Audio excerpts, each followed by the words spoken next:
Welcome to my channel Tripura study and job everyday.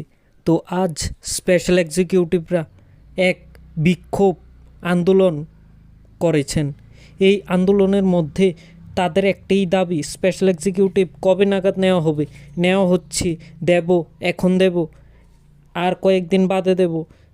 এই করতে করতে আজ কত বছর হয়ে গেছে, এখনও স্পেশাল এক্সিকিউটিভ নিয়ে কোনো কথাবার্তাই বলছে না মন্ত্রীরা। মন্ত্রীদের জিজ্ঞেস করলে বলা হয় যে সবসময় সুযোগ এলে দিয়ে দেব, সময় মতো দেব, দিয়ে দেব, খুব শীঘ্রই দেব। এখনও দেওয়া হচ্ছে না কেন, এটাই প্রশ্ন। আর এখানে কতগুলো চিত্র উঠে এসেছে পুলিশের, যে তাদের কিভাবে গাড়িতে উঠাচ্ছে।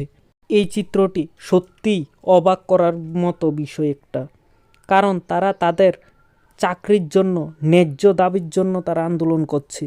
তারা যে স্পেশাল এক্সিকিউটিভ রেজাল্টের জন্য আন্দোলন করছে, তাদের ন্যায্য একটিই দাবি যে স্পেশাল এক্সিকিউটিভ রেজাল্ট খুব শীঘ্রই দেওয়া হোক।